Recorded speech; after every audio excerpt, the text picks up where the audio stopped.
maso tunule waggulu kununulibwa kwaffe ffenna kusembedde. Program Manya Ebiro teweetaaga kugisubwa. Tuula tuyige. Tuula tuyige. Munnange andaba era mpuliriza mu linnya lya Mukama waffe Yesu Kristo, nsanyusa okumanya nti bw'oli era ng'oteze TV yaffe Nganzi 3ABN ekola omulimu gw'okubuunyisa enjiri mu nsi yonna ne Kristo alyoka ajja.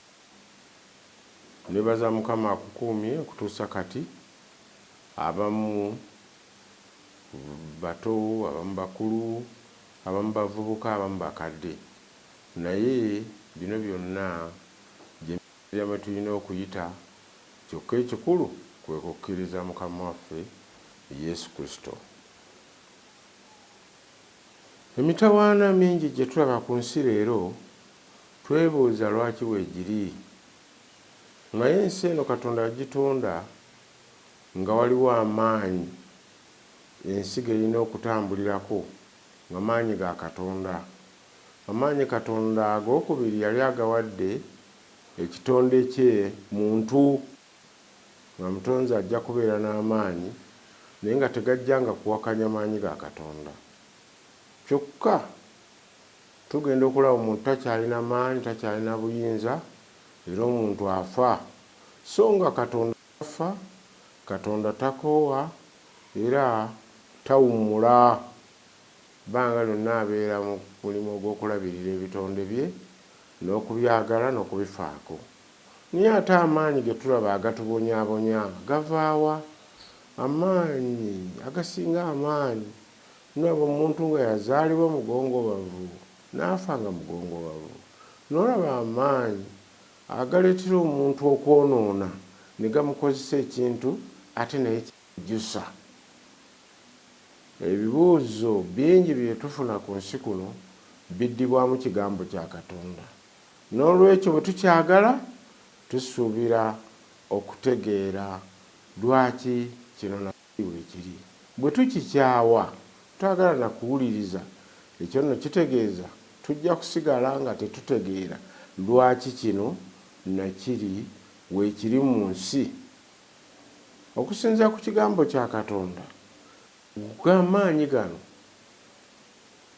Katonda alina bw'agatubuulira, bw'agayita, agagootaanya ensi, agatawaanya ensi, era ne gatawaanya n'ebitonde, n'oluvannyuma ne gabitta.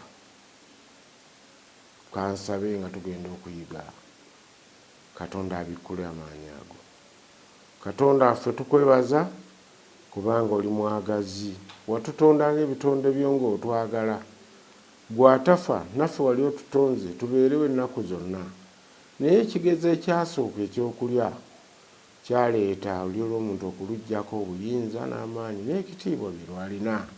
Kati omuntu y'omu ku bitonde ebinyoomebwa, atakyasobola naggondera tteeka ery'obutonde bwo, so nga ebitonde ebirala bikyagondera amateeka ago, ng'enjuba ejjira mu biseera byayo mwaka ku mwaka, omwezi gujjira mu biseera byago mwaka ku mwaka, n'ebitonde ebirala.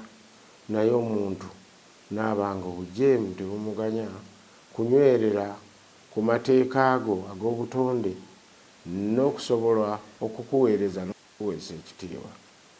Tuwe omukisa, sonyiwa obutali butuukirivu waffe nga tuyiga ekigambo kyo. Tuwe omukisa okukitegeera mu linnya lya Yesu Kristo Mukama waffe. Amiina. Tutandise ekitabo ekyakubikkulirwa essuula 12, kubikkulirwa essuula 12 olw'omusanvu okutuusa ku lw'12 wasoma ebigambo bino. Agamba bw'ati: ne wabaawo olutalo mu ggulu, Mikayiri ne bamalayika be ab'omu kibinja kye ne balwanyisa ogusota n'eggye ly'abamalayika baagwo.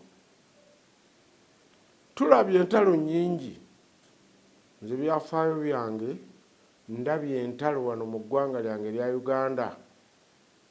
Buli gavumenti ejja nakabeera mu gavumenti nga 8 naye buli gavumenti ejja na mmundu nejjawo ginnaayo n'emmundu. Era okujjako gavumenti kyava mu kutandikira mu ggulu. Yakulembera abakulembeze okujjako zi gavumenti ye yali atandise olutalo mu ggulu nga yabuluza mu bamalayika ba Katonda bajjeko gavumenti ya Katonda ey'emirembe ey'ekisa efa ku bitonde byayo era ebirabirira. Oyo nga yayitibwa Sitaani. Sitaani tujja kumulaba nga yali malayika ow'ekitalo aduumira bamalayika abalala, omukulu wa kwaya, era ng'entonda ye n'endabirira ebyali byanjawulo nga bwe tunaabiraba mu maaso eyo. Ensonga eyaleeta ekyo tujja giraba. Naye kati tutandikidde ku lutalo. Ekitabo kyakubikirwa kye kisembayo Bayibuli kitugambye nti ne wabaawo olutalo mu ggulu. N'olwekyo ffe abalabye entalo nga kakati oluliwo wakati wa Russia ne Ukraine, ze ntalo omulabe ze yatandika era bw'atyo n'aziyigiriza abantu nabo ne balwana ng'omuntu atta muntu munne nga era ayonoona n'ebintu bya muntu munne. N'olwekyo buli lwe tubiranga tuleke kulowooza nti Katonda yabiteekawo nedda. Ekitonde kye yatonda nga kigezi nga bwe tunaalaba eyo mu maaso nga kirina amaanyi kiyingira mu bwongo bw'omuntu ne kimukozesa ebintu ebitagwana, n'ayiya ebisi ate n'okutta n'abittisa ebiramu ebirala. Enteekateeka eno ey'okuvuuguula ensi Katonda teyagiteekerateekera bitonde bye, naye oluusi ffe tulondawo ne tugamba nti Katonda tajja kutufuga, leka Sitaani aba abeera mukama waffe. Katugende mu maaso. Agambye ti olutalo bwe lwatandika mu ggulu, Mikayiri litegeeza nti ani alinga Katonda. Ekyokuddamu Yesu Kristo yalinga Katonda.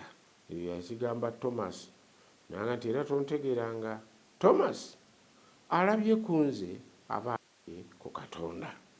N'olwekyo bwe tufuna Yesu Kristo mu bulamu bwaffe tuba tufunye Katonda mu bulamu bwaffe. Katugende mu maaso. Bamalayika be ne balwanyisa ogusota. Akozesa ekigambo kusota naye oluvannyuma ajja kumwatula nga yali Sitaani.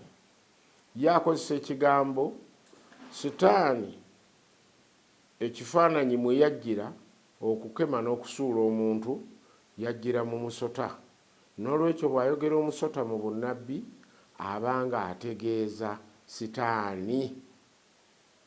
Endabika y'omusota ey'ekitiibwa n'okumasamasa n'obulungi bwagwo n'ekkala ennyingi mu mubiri gwagwo n'olukujjukujju Sitaani bye yakozesa n'asuula omuntu. N'olwekyo bw'amuyita ogusota wano ffe ababeera nga twamanya Bayibuli tuba tutegeera nti aba ategeeza Sitaani.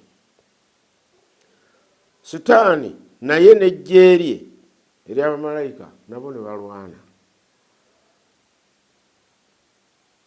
Yali ng'amaze okulimbalimba bamalayika era ng'afunyeemu kimu kyakusatu.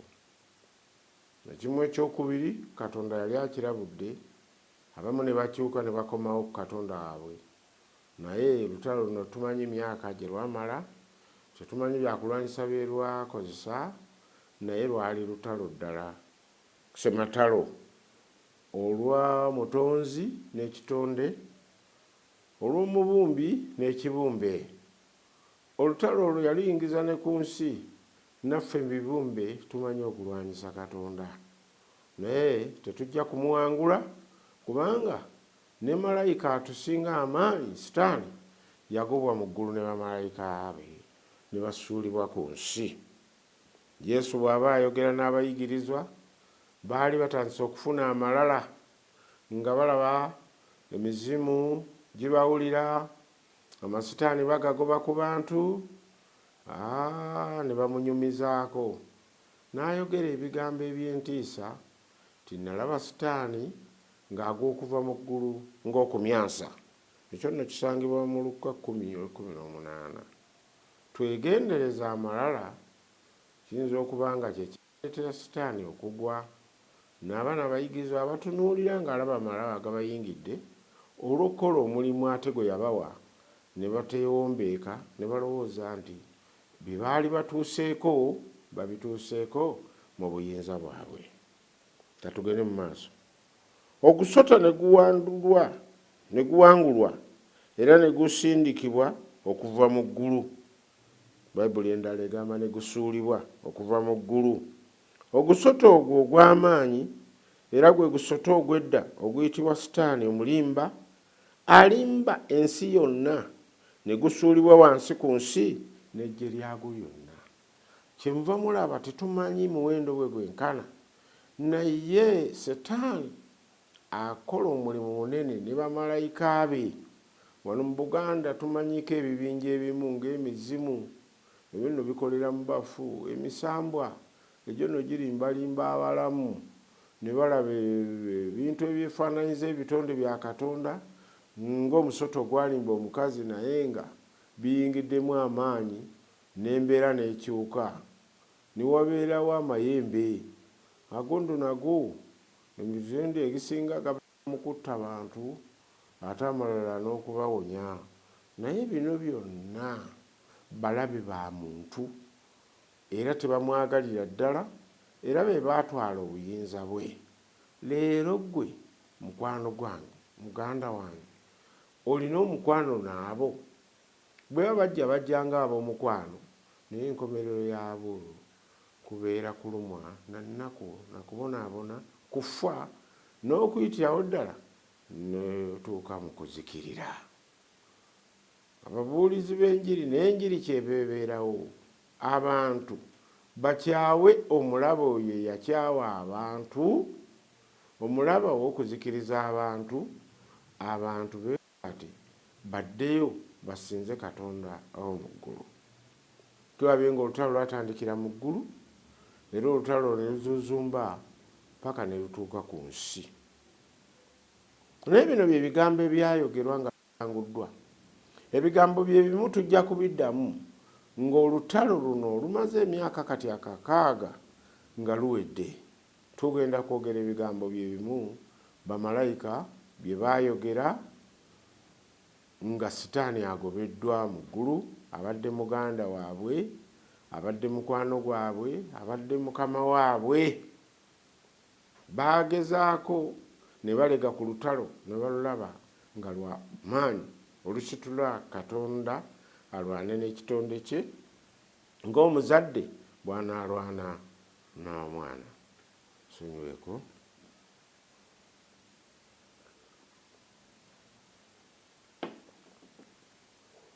Katugende mu maaso. Ne mpulira eddoboozi, ono yali Yokaana omubikkuzi eyawandiika bino. N'awulira eddoboozi ng'ery'omwanguka mu ggulu nga ligamba nti, kaakano obulokozi bwa Katonda n'amaanyi ge n'obwakabaka bwa Katonda waffe awamu n'obuyinza bwa Kristo we bizze. Baawulira nga bafunye emirembe.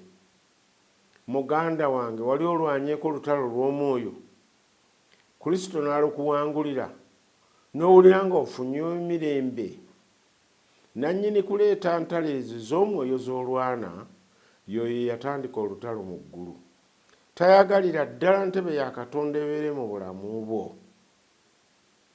Tayagalira ddala, ayagala ye yaba akufuga kubanga ne jjajjaawo Adamu yamuwangula. Katonda kyava atutemera amakubo aganaatulokola okuva ew'omulaba oyo n'okuddayo okutegeera Katonda waffe n'okumwagala n'okumusinzanga.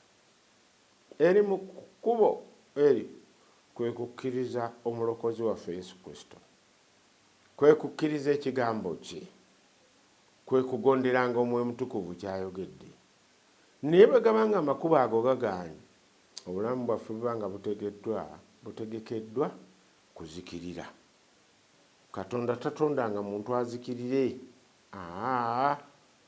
kubanga mu Yokaana 3:16 nti Katonda bwe yayagala ensi bw'ati n'okuwaayo n'awaayo Yesu Kristo omwana w'omu yekka, buli muntu yenna akkiriza Yesu Kristo aleme okuzikirira. Bayibuli zoogera kufa ne tusaaganako, naye kuzikirira okubula emirembe n'emirembe, naye abeere n'obulamu obutaggwaawo. Yatutondera bulamu obutaggwaawo.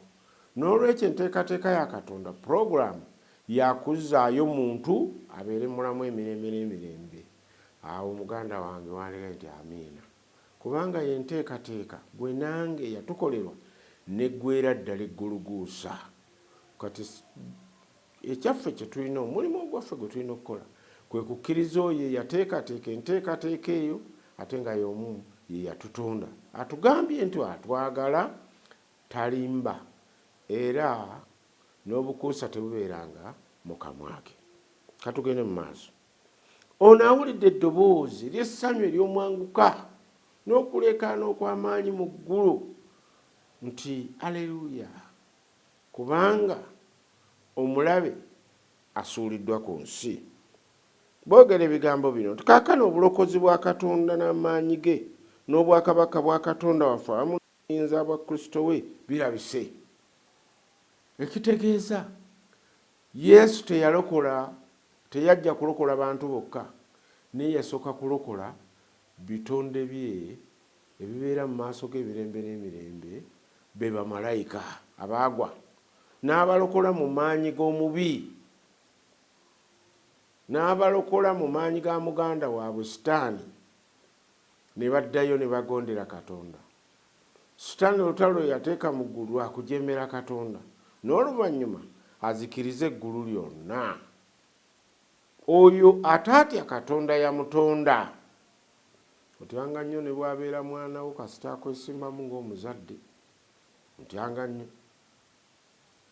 Naye ne Sitaani teyatya Katonda yamutonda. Muzibu nnyo, tasobola kutya ggwe. Abantu abasinga tugenda ne tukayimba n'enkalinnyalinnya n'enkola entya, naye ebyo byonna osaaga, tannakwesimba mu maaso. Amezza abantu b'ensi bangi, bakabaka b'ensi tabamanyi, kubanga ensi yaabwe eri mu buyinza bwe. Bannaddiini ab'ekitala balina zikola mu bulago omwo, abalina ziddiguli, pyekiddiini eddiguli endala, Sitaani tabamanyi. Kyava aboogeza ebigambo nga balimba, nga bawaayiriza, era nga babikookera ku kigambo kya Katonda, ne bakyusa n'amateeka ge. Omuyita wa kuzannya oyo tamanyi paapa, ensi yonna gwesinza tamutegeera, nga amawanga gonna gafukamira bufukamizi waali. Sitaani w'amaanyi nnyo. N'olwekyo obwekweko bwaffe buli mu Mukama waffe Yesu Kristo yekka. Njagala tutunuulire enkoko. Nyumirwa nnyo ebitonde bino. Enkoko singa ebadde erina obwana bwayo, buli lwerengera kamunye manya kamunye yenkana enkoko. Ate kamunye omwe aba asinga enkoko ekiwago, naye buli nkoko lwerengera kamunye ng'erina abaana baayo eba yabawadde eddoboozi, era abaana badduka mangu ne bagenda beesonseka mu biwaawaatiro bya maama waabwe olw'okwebalama, okuliibwa, okukwakkulibwa. Singa naffe tunaayiga eddoboozi ly'Omwoyo Omutukuvu atutemyako nti oyo mulabe yadde olaba muntu munno yayogera, ti aga malowoozi g'owulira ga mulabe newankubadde bantu be bagoogera, ti asomye ebyawandiikibwa bino mu bukyamu mulabe. Bwe tunaayiga okugondera eddoboozi eryo, Mukama obulokozi bwe bujja kutuukirira gye tuli. Kigambibwa nti Katonda yayogera ne bamalayika be ng'obujeemu buzze, nga n'Abasitaani bwe bali abaali batandise okwonooneka, abamu ne bakyuka, abalala ne balemerayo, ebala ne balwanagana ne Katonda bamuzikirize bawambe eggulu. Naye mulowooze obuvuyo bw'atadde ku nsi kuno, singa yabuteeka mu ggulu, ffe obulamu obw'ebitonde twandibaddewa. Oli ye yatutonda, yamanyi obulamu bwaffe, ne bwe tunaaba tufudde yamanyi wajja okubuzaawo. Oluganda tusaana okunywera naye nga tunywerera mu Mukama waffe. Tusaana okuddukiranga nga tuddukira gy'ali. Tugende mu maaso. Agamba bw'ati, kubanga omuloopye yaloopanga baganda baffe era Katonda waffe emisana n'ekiro agobeddwa mu ggulu. N'olwekyo essanyu lyabwe lyali lya kitalo. Eggulu eryalimu emirembe, eryalimu okukkaanya, eryalimu obutebenkevu. Sitaani bwe yali tabangula ne bamalayika ne babeera ku lisiti ey'okuzikirira. Bwe tumanya kino tetwandiwadde bulamu bwaffe Sitaani, kubanga abutabangula ne twejeeguula n'abuyisa ate okutusala abuzikiriza. Naye Katonda atwagala nnyo, bwe yalaga okwagala kwe n'aweereza Yesu Kristo tulyoke atuwonye era atutaase. Bagambye nti Sitaani abaloopa eri Katonda emisana n'ekiro. Mulowooza akoma ku bo bokka? Era bwe yajja ku nsi bw'atyo bw'atuloopa. Olunaku lumu nga Sitaani agenze okukiikirira ensi eno mu ggulu mu Yobu 1 ne Yobu Essuula ey'okubiri, tulaba nga agezaako okulyolyoma Yobu mu maaso ga Katonda. N'amugamba, Yobu obutalwala, ensolo ze obutalwala obutafa, bukalaga, ennimiro ze okubala, ne famire ye okujjanjabwa, ti Katonda yateekawo omukono gwe kye yali ayogera gaali mazima. Naye n'asaba ekintu kino, gwe nange kyateeka okusaba mu maaso ga Katonda, nti munteeremu katono ajja kwegaana. Bantu bameka Katonda bajjiddewo ekibatu, Sitaani n'abakozesa era n'abasuulira ddala.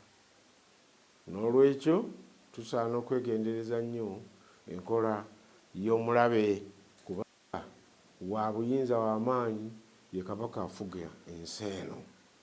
Katugende mu maaso. Abamuwangula Sitaani ne bamuwangula olw'omusaayi gw'omwana gw'endiga n'olw'ekigambo ky'obujulirwa bwabwe. Abawangula Sitaani ne kaakati abaliwangula Sitaani bateekwa okuba nga bakozesa kigambo kya Katonda, nga bawa obujulirwa kwebyo Mukama byabakoledde, era nga bajjukira obuteerabira obuwanguzi bwe batuuseeko. Naye ng'ekikulembera byonna kwe kukkiriza omusaayi gw'endiga omwana wa Katonda. Toyinza kujulira Katonda okujjako nga wakkiriza ssaddaaka ye. Kyenva nkubiriza abooluganda, abaana b'abantu, ssaddaaka eno gye yawaayo yeesasulira buli mwonoonyi ekibi kye, kubanga buli kibi kye tukola amateeka gasaba bulamu bwaffe. Newankubadde ekyo kye tulowooza nti kitono nnyo, waliwo abalowooza nti okulinnyirira etteeka lya Ssabbiiti ako kabi katono nnyo, naye kasaba bulamu bwa mwonoonyi. N'olwekyo buli tteeka lye tumenya liba lyagala musaayi gwaffe. Yesu kyeyava ajja atulokola obutamenya amateeka n'obutasigala nga tuli boonoonyi. Kino akikola obulamu bwaffe bwonna ng'ayita mu Mwoyo Omutukuvu. N'olwekyo nkubiriza buli awulira asobole okwetwalira obulokozi bwa bwereere ng'akkiriza Yesu Kristo. Ekyokubiri, okuwa obujulirwa kw'ebyo byakukoledde kikutaasa nnyo mu maaso olw'ebizibu ebirala Sitaani byaleeta n'emitego gye okubiwangula. Kyabudde atugamba Olw'ekkumi 12 kubikkulirwa nti ne bamuwangula olw'omusaayi gw'omwana gw'endiga n'olw'ekigambo ky'obujulirwa bwabwe. Tebaakoma awo, baawaayo obulamu bwabwe nga tebatana kufa. Wano Juni 3 mu Uganda waliwo abajulirwa abaawaayo obulamu bwabwe nga bakkiriza Yesu Kristo ne bataagala na bulamu bwabwe ne babukyawa naye nga boogedde mazima era ne batuuka n'okwokebwa. Obubwo waabuwaddeyo okkiriza Yesu Kristo kimu, ekyokubiri n'obeera mujulirwa, naye oyinza okugaana okuwaayo obulamu bwo okutuusa ne ku kufa. Naye bano baakikola, kati ensi ekulumuuka n'etambula n'ebonaabona naye ng'ebukira. Kyamagezi nnyo okubajjukira naye ate kya busiru nnyo okubasinza, kubanga baafa baavaawo era tebafuuka nga bakatonda. Bali mu ntaana nga balindirira Mukama waabwe gwe baajulira, Mukama waabwe gwe bakkiriza okujja kubazuukiza. Pawulo kyava abyogera ebyo tiffe tuleme okutuukirizibwa nga tebaliiwo. Teri bajulirwa bali mu ggulu, baba bakyali mu ttaka okutuusa Yesu lw'anadda. Oyo bw'anajja ajja kuzuukiza bonna ababadde abajulirwa abo abeesigwa era atutwale tufugibwe nga ye yekka, kubanga ne ku nsi twamanyiirwa okufugibwa ye yekka. Nsaba ekyo kibeere bwe kityo mu linnya lya Mukama waffe Yesu. N'olwekyo sanyuka ggwe eggulu. Eggulu lyaddamu essanyu, ekitegeeza eggulu lyali liyingiridde ennaku. Bwe tubeera mu nsi wano tulega ku ssanyu ne tulega ku nnaku, naye tukyalega ku nnaku lwakubanga ekyo ffe twakisaba Sitaani bwe yagenda eri omukazi n'amugamba okumanyanga obulungi n'obubi, okulozanga ku bulungi n'obubi, n'omukazi n'akkiriza. Ekiseera kye kino okulonda n'okusalawo okulekeraawo okusanyukira obubi, tusanyukire nga bulungi. Eggulu Sitaani bwe yamala okuvaayo eyali aleeseeyo obubi, yali aleeseeyo obujeemu. Bannanga obujeemu bubi, ne bw'aba mwana mu maka, ne bw'aba mukyala, ne bw'aba mwami n'ajeemera bantu bano. Obujeemu mubi ne bw'oba ojeemedde gavumenti, ojeemera eggwanga lyo, kujeemera Katonda kwo ate kubi nnyo. Naye obujeemu bwonna bubeera n'ebibonerezo. Naye wulira bw'agamba ti n'olwekyo sanyuka ggwe eggulu, nammwe abalituulamu musanyuke. Eggulu lina abatuuze. Naye mmwe ensi n'ennyanja zibasanze. Waliyo abatulumirwako, waliwo abatukaabirako, waliwo abafaayo. Omuntu bw'akulumirako mu kiseera ekizibu otegeera nti oyo ye munno.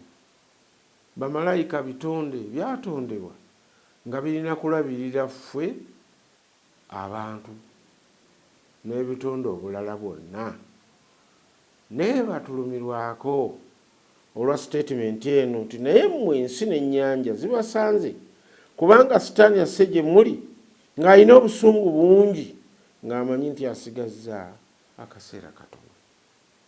Bwe baayogerera emyaka bino emyaka mingi egiwedde, obanga mu kiseera ekyo yali asigazza akaseera katono, ate kaakati asigazza akiseera kyenkanawa. Olumu Yesu yagoba emizimu gino ku bantu, ku muntu omu gwe gyali gitawaanyizza obwongo, naye gyamubuuza ti era ne ku nsozi okutubonyaabonya ng'ekiseera kyaffe tekinnaba. N'olwekyo Sitaani amanyi nti ekiseera kye eky'okuzikirira kyakutuuka. Gwe munnange abadde aleebeeta naye, gwe abadde yeeyagala ne pulaani ze z'ateekateeka, gwe agondera ebyo byakuyigiriza, omu n'afuukira ddala musamize n'okuwolereza Sitaani. Muganda wange, ekiseera kitono sitaani wakuzikirira. Tutendezemu Mukama. Oh sinner, you better get ready, ready, better get ready. Oh sinner, you better get ready. Time is coming for the sinner master. Tegwe omwonoonyi osaana okweteekateeka, kubanga ekiseera kijja omukulu w'aboonoonyi lwanaazikirizibwa. Kati ggwe ayonoona onoosigalawo. Lwaki okkiriza okusalibwa omusango? Naawe gukusinge nga ye gwe gwasinga edda. Ekyo nno Yesu yakyogera bw'ati nti tuteekwa okukkiriza Yesu. Yali alagira abayigirizwa be mugende mubuulire enjiri. Akkiriza n'abatizibwa agenda kulokolebwa. Obulokozi tuulabe mu ggulu bwaliyo, naffe ku nsi kati bwajja, lwamulabe era eyajja. Naye atakkiriza mwana wa Katonda, omusango nga gumaze okumusinga. Lwaki enjiri ogiwulira n'ogaana okukkiriza omulokozi? Oyo yataasa eggulu mu bamalayika abalina amaanyi ag'ekitalo. Kujja kumanya abamalayika balina amaanyi. Waliwo malayika omu lwe yalumba eggye ly'amawanga agayigganyanga eggwanga lya Katonda Isirayiri. Malayika omu natta abajaasi b'abantu 1,800. N'olwekyo malayika omu yekka bw'ati, ate nga balina ebyokulwanyisa batendeke bulungi. Bamalayika bano b'amaanyi. Naye olaba nabo babuukabuuka mu ggulu. Olw'okubanga Sitaani awanguddwa, naye ffe abaana b'abantu abazaalibwa nga twawangulwa dda, tusaana okuwaayo obulamu bwaffe okukwekebwa mu biwawaatiro bya Katonda waffe, nga tukkiriza nti ye Katonda eyatutonda, ate tukkirize nti ye mulokozi eyatulokola. Nsaba gwanampuliriza weetwalire obulokozi ng'ekiseera eky'okuzikiriza oyo omwonoonyi lwe tekinnatuuka. Kubanga bwe kinaatuuka gwe togenda kuwona, amubiibiita, amugondera, amuwuliriza era amusaba emikisa. Katugende mu maaso. Tukyagenda n'ekyokuyiga kyaffe ekiriko omutwe ogugamba nti okuwangulwa kwa Sitaani, okuwangulwa kwa Lusifa. Abantu bangi olw'okubanga Sitaani bukyabeerawo tewali yali amutunuddeko. Oli kitonde ekinaffe ennyo ekitasobola kutunula ku Sitaani. Olaba ne bwali yali ajja ewakaawa teyasobola kugirayo mu bitiibwa bye n'obuyinza bwe n'obwakabaka bwe bwonna n'amaanyi ge, naye yeekwekakweka mu musota. N'abamu mwali mulabyeko nga yeekwekakweka mu ngo, so nga abalala yeekweka mu mayinja n'asinzibwa mbantu, abalala ne yeekweka mu bafu. Abafu ne babasinza ne babasaba n'emikisa. Bannange, ono kabaka ow'ekitalo, ffe tugenda ne tumuyita Kasitaani, naye nga twerabidde nti tewaliwo muntu asobola kumwaŋŋanga yekka. Nabbi amwogerako nti bw'aba atunudde mu muntu bw'ati amulabanga ggwe bw'otunula mu nnyenje enkalu. Omunye ennyenje bw'efa ng'eri ku kisenge, naye ekisenge okiraba yonna ebeera ndabirwamu. Njagala kubalaga bulabe bwe tulina, bwe tusula nabo, bwe tutambula nabo mu nnyumba, bwe tulya nabo, kubanga Sitaani ne bamalayika be batwetoolodde wonna. Tulyoke tubeere n'obuddukiro eri Katonda waffe nga naye ne bamalayika abo ab'ekitalo batwetoolodde era balwanyisa Sitaani emirundi mingi ne batula amaaso abo bagenda okulinnya ku bizibu ne batutaasa mu ntalo ng'emmundu ziyita bamalayika ba Katonda ne bateekawo amabega gaabwe ne tubeera ne tusobola okuwona ne tutaasibwa kubanga bo tebattibwa bintu bya nsi ne batutaasa ebidduka omuntu n'awona omu mu bidduka kidduka bitomereganye naye omuntu n'awonawo nga byonna biweddewo oluusi batosa mmotoka nnamba n'ogamba bano baawonye era baayiseewa naye gwonna mulimu gw'abamalayika baffe n'olwekyo kwagala kwa Katonda kukola olukomera muwandiisi wa Zabbuli yakulaba nti malayika wa Mukama asiisira okwetooloola abamutya n'abalokola. Lwaki tetufaanana nga bamalayika abaasigalayo mu ggulu ne tutya Mukama asobole okutulokola? Katugende mu maaso. Abantu olw'okuba tebalabanga ku Sitaani ne bamuyita akantuntu, naye abadde mulamu ne bamalayika be okuva lwe baatondebwa. Tebalina ke balya, tebalya mmere gwe gy'olya, emmere yaabwe yabeeranga mu ggulu. Gye baddukira mu lutalo Katonda tabasindikirayo mmere, naye balamu. Ekyo kyokka kikutiise gwe ennaku bbiri ozimala nga tolidde, wenna osooka n'olulimi n'owulira ng'ogaanyira ensi. Naye Sitaani afaanana bw'atyo, gwe tutera okuzannyisa naye n'asirika n'agamba nti kirungi tebamanyi bulabe bwange. Nga tunaawangula omulabe waffe tuteekwa okumumanya n'okumudduka n'okumwewalanga mu bisikiriza eby'ensi. Kino kyo kyawanguza Mukama waffe Yesu Kristo. Ani Sitaani? Yesu gwagambye nti nga ava mu ggulu ng'okumyansa. Olutalo lwali lw'amaanyi nti Sitaani yava mu ggulu n'okumyansa n'agwa ku nsi. Ki ekyamuleetera okuva mu ggulu n'okugwa ku nsi? Tulaba nti olutalo lwe yatandika mu ggulu, ye mutandisi w'entalo zonna, yavuunika zi gavumenti zonna mu nsi. N'olwekyo mu ggwanga lino alikoleddemu nnyo. Gavumenti nga 8 mulamba nga zivuunikwa buvuunikwa. Otegeera bwe tuli obubi. Y'oyo ateekawo abazikiriza, bantu bazikirize bantu bannaabwe, kubanga ekyo kye yali ateese ne mu ggulu, okuteekawo obuzikiriza okutuusa Katonda ne bamalayika be bonna okuggwaawo. N'olwekyo obutonde bw'ensi abusaanyeewo.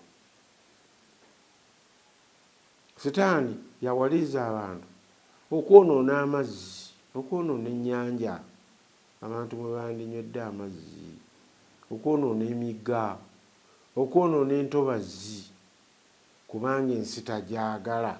So ng'ensi yaffe yayonoonebwa ekibi n'efuuka enkolimire, naye ekyamiddeko obulamu.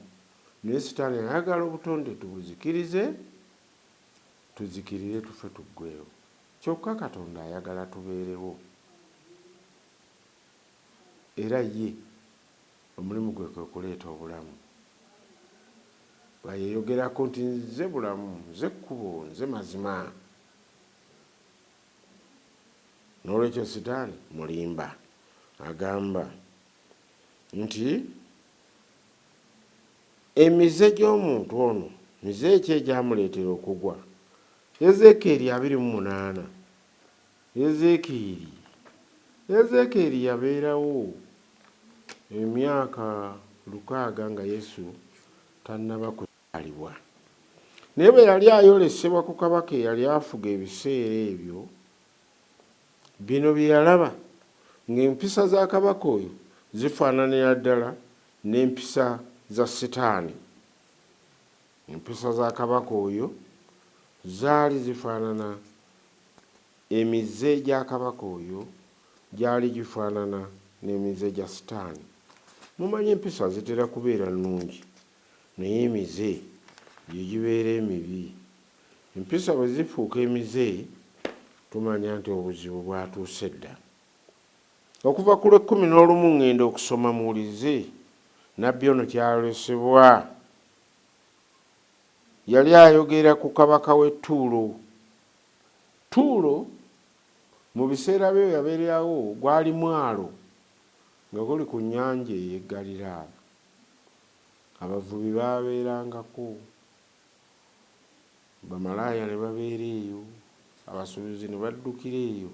Naye waaliyo kabaka waayo, ono gwafaananyiza nga Setaani. Ekigambo kya Mukama kinjijira ne ŋŋamba nti, mwana w'omuntu, ngubagira kabaka w'e Ttuulo omutegeeze nti bw'ati bw'ayogera Mukama Katonda. Okungubagira omuntu akyali omulamu, wano mu Buganda twandibuyise busezi nti gundi ayagala kusera gundi. Naye lwaki Katonda awaayo kabaka we gwe yalonda afuge ekitundu kye eky'Ettuulo amukungubagire? Waaliwo ebyali bijja okujja. Nabbi ono bw'aba akungubaga naye ng'akungubagira ne Setaani. Gwe wali ekyokulabirako ekituukiridde ng'ojjudde amagezi era nga watuukirira mu bulungi. Setaani yali atuukiridde mu bulungi we. Wali mu Adeni, ennimiro ya Katonda, kitegeeza nti yali mu ggulu. Buli jjenje ery'omuwendo lyali lyakukubikkako. Annyonnyola amayinja gonna agaali gambaliddwa ku byambalo ebyakolebwa mu ggulu, Setaani alyoke alabike bulungi era bituuke n'okumuwa amalala agamutuusa n'okwagala okuwamba gavumenti ya Katonda n'okuzikiriza omutonzi n'ebitonde bye byonna. Agamba bw'ati, n'amayinja ag'omuwendo sadiyo, topaazi, alimansi, bululo, onuka, yaspo, safiro, ejjinja erya nnawandagala, okuteekebwateekebwako ne bikunyweza byakolebwa mu zaabu. Yali ateekeddwateekeddwa mu ngeri y'amaanyi ya muwendo, naye byali biteekeddwa mu zaabu. Zaabu kyekyobugagga ekisinga mu byobugagga bye tumanyi ebikwatibwako n'omuntu. Naye zaabu yali ng'abisse ku byambalo by'omukungu ono.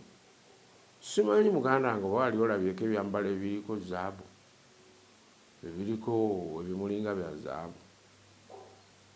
Bino byetera kwambalwa abakulu ba mu Kereziya, bambala engoye naye nga zirina zaabu ono yaziteekebwako olw'obuweereza bwabwe. Kati agamba nti era ku lunaku lwe watonderwa byategekebwa. Setaani mu kiseera kye eky'obutonzi nga Katonda amutonda n'amutegekera ebyambalo bino. Naye yadde yamutegekera ebyambalo bino byamwongera bwongezi malala. Leero Katonda ayina emikisa gye yakuwa ng'otondebwa mu bakadde bo ne mu maka mwe watonderwa. Bakadde bo n'asooka n'abawa ensimbi eziwera, n'abawa amaanyi n'obuyinza, abamu ba pulezidenti, abamu ba masaza, n'abamu bakungu. Naye naawe bisobola okukyusa nga byakyusa Setaani. Katuwunzikire wano, tujja kuddamu olulala kubanga tukyalina bingi bye tuyiga ku musajja ono, malayika ow'ekitalo. Naye nga malayika ono yafaafaaganywa olw'amalala bw'atyo n'asuulibwa ku nsi tulyoke tumuyigireko amalala okwegulumiza okwerowoozaako by'okola tuleme kugoberera kkubo lye wabula tugoberere Katonda yatutonda omwagazi ow'ekisa era omuwombeefu. Ayogera mu Matayo 11:3 nti muyigire ku nze omuteefu era omuwombeefu mulifunira emmeeme zammwe ekiwummulo. Naye lwaki emmeeme teziwummudde? Lwaki tetuwummudde? Kuba twagaana okuyita kwa Katonda ow'ekisa. N'ekyabooluganda katuyigire ku Yesu Kristo so si ku mwana omujeemu w'eggulu, tulyoke tubeere ne Katonda n'emirembe, atubeerenga ne bantu bannaffe n'emirembe. Bino byeneegayiridde bituuke gye tuli mu linnya lya Yesu Kristo Mukama waffe. Mukama Katonda waffe ow'ekisa, weebale kubanga tuyize ebimu n'ensonga lwaki tuli mu kubonaabona.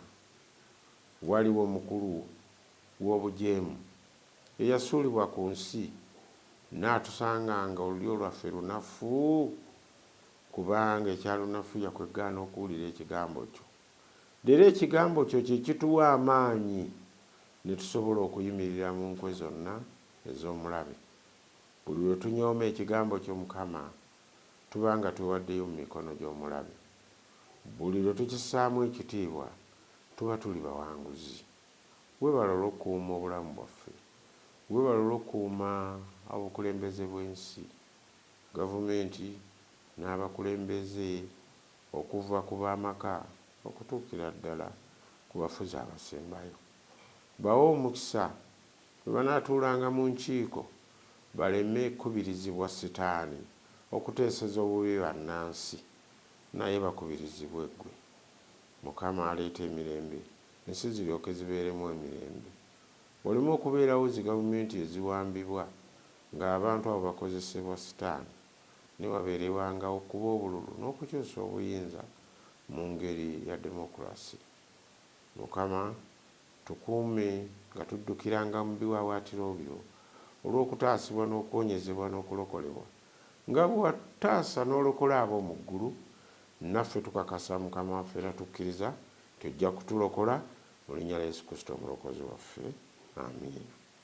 Kwebaziza muganda wange okuwuliriza. Tokoowa oteekako 3ABN olw'obubaka obulungi obugumya era obusobola otuyisa mu kiseera kino eky'enkomerero. Mukama akuwa omukisa. Amiina.